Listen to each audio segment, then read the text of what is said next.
On va continuer à parler des rapports entre les États-Unis et la Chine. C'était l'un des enjeux de ce sommet sino-américain. Taïwan, sous la pression de Pékin, eh bien cet État affiche pourtant une réussite économique insolente. Oui, on rappelle que Taïwan, c'est loin d'être une petite île d'un point de vue démographique. 23 millions, plus de 23 millions d'habitants, un faible taux de chômage autour de 4% et une croissance forte. 4,7% attendu cette année, 3,1% l'an dernier. Malgré la crise sanitaire, c'est sensiblement plus que la Chine qui avait fait 2,3% de croissance l'an dernier.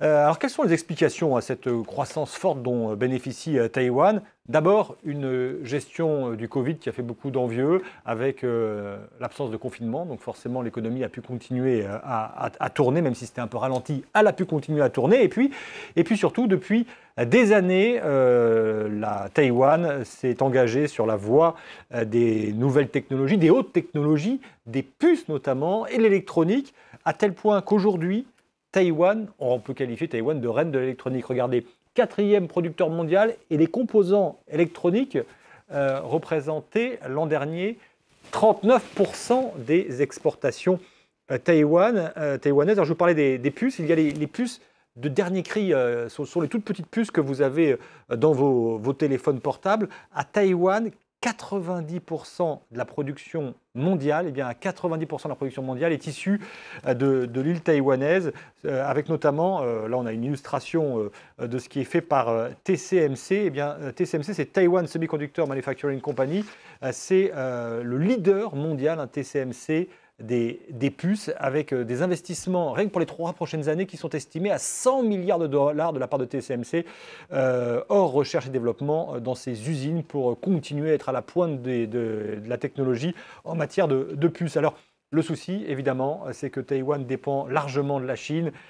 Près de 44% des exportations l'an dernier à destination de la Chine, 22% des importations. Donc forcément, les inquiétudes au niveau international dans les rapports entre la Chine et Taïwan peuvent se retrouver d'un point de vue économique. Que se passerait-il par exemple si Pékin décidait de sanctionner les pays qui commercent avec Taïwan?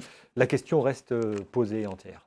Voilà pour ce chapitre taïwanais. Allez, toute autre chose, ça fait des ordres à la poste. Plusieurs dizaines d'étrangers en situation irrégulière sont en grève. On va en parler, mais d'abord, un autre élément. Le Rafale, le méga contrat égyptien se concrétise, comme l'écrit le journal Les Échos. 6 mois après l'annonce d'une nouvelle commande par l'Égypte de 30 avions de combat fabriqués par Dassault, le contrat entre officiellement dans sa phase opérationnelle. Le constructeur aéronautique devrait étaler ses livraisons jusqu'en 2026 pour un montant de 3,75 milliards d'euros.